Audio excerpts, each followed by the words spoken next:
Donc, je vous propose de passer dès à présent à la conclusion des présidents, avec dans un premier temps Florent, puis dans un deuxième temps Thierry.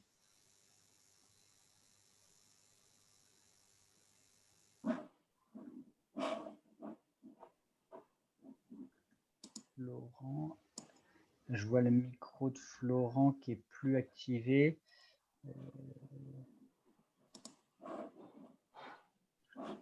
Dans ce cas-là, je vous propose de commencer, Thierry, le temps que Florent puisse résoudre son problème de micro. Très bien, pas de problème. Bon, d'abord, je voudrais remercier tous les intervenants parce que j'ai trouvé que à chaque fois, c'était des illustrations extrêmement claires et extrêmement concrètes de ce qui pouvait être fait et qui mettaient, je crois, bien en lumière les trois axes sur lesquels on peut travailler ensemble, à savoir le développement des activités, la valorisation et aussi la pérennité et l'attractivité. Bon, donc je crois que c'est aussi l'illustration que une frontière finalement historique assez étanche entre la production d'un côté et puis la transformation et la mise en marché de l'autre a complètement volé en éclats sur ces dernières années. C'est une bonne chose.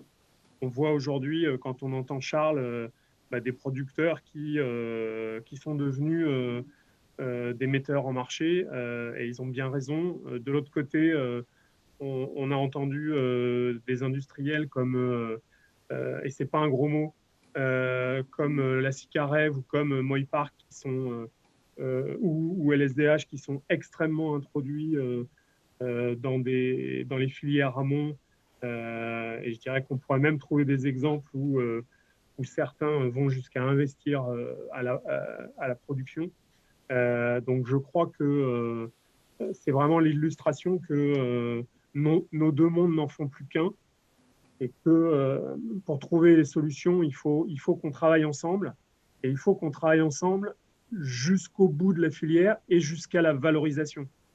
Je reviens à la question d'Émilie qui est centrale. Bon, il y a eu un certain nombre de réponses qui étaient éclairantes, mais je crois que d'un côté, comme l'a dit le président des producteurs de lait, on n'a pas le choix, on est obligé d'aller répondre à l'attente des consommateurs si on veut valoriser mieux. Et je pense que c'est un leurre de penser le contraire. Et de toute façon, on voit bien aujourd'hui que dans tous les métiers, sur tous les sujets, les solutions monocanales ou les solutions uniques qui répondent à tous les clients et à tous les consommateurs, ça n'existe plus. Et que toutes les solutions sont multicanales et avec des réponses qui ne s'opposent pas mais qui s'additionnent. S'il faut citer un exemple, je vais dire par exemple, le circuit court ne s'oppose pas à la GMS. Ils s'additionnent, ce sont des cumuls d'offres pour le consommateur.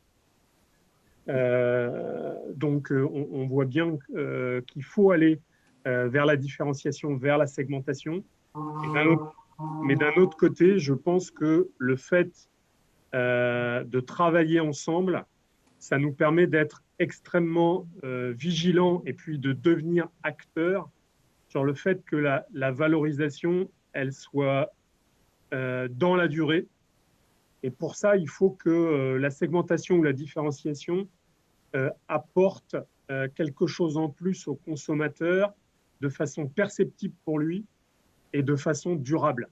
Parce que pour que la valorisation soit durable au niveau du producteur, il faut qu'elle soit durable sur toute la filière et qu'elle soit donc durable au niveau du consommateur.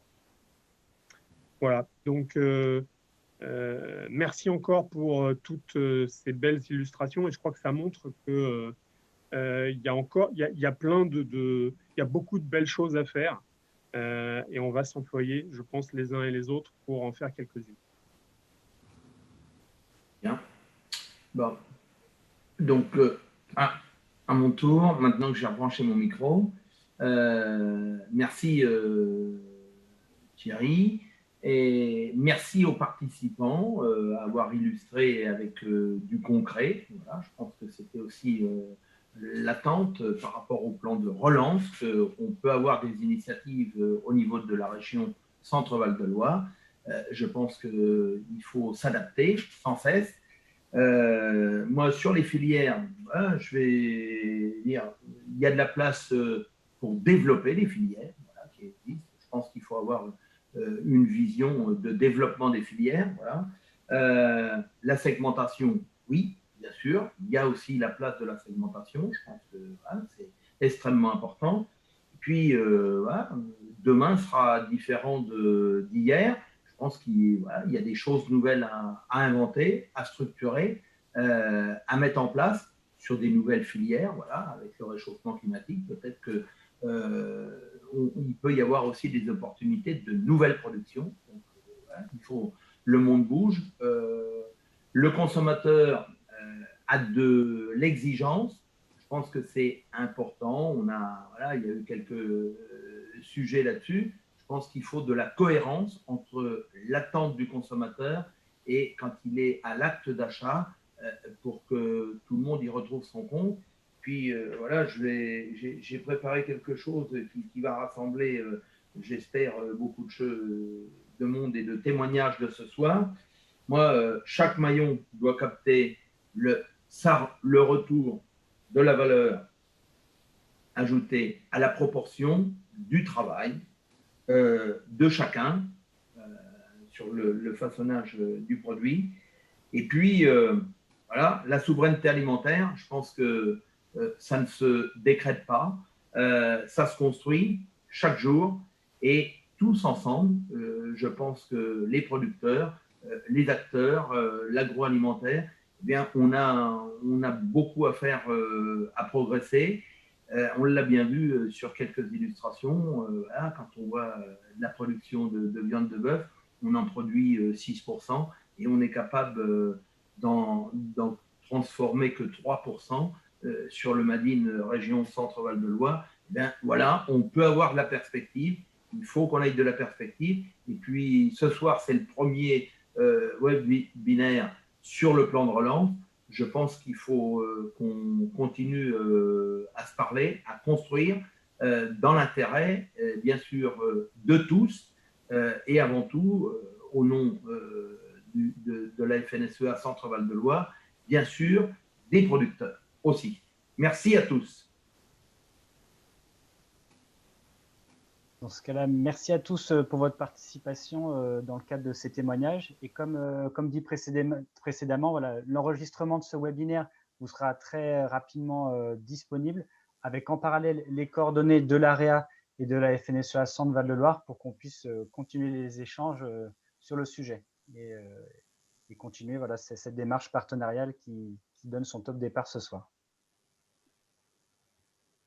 Donc, je vous souhaite à tous une bonne soirée. Merci à vous. Bonne soirée. Au revoir. Bonne soirée. Bonne soirée, au revoir. Bonne soirée à tous. Au revoir. Merci, bonne soirée. Merci, au revoir.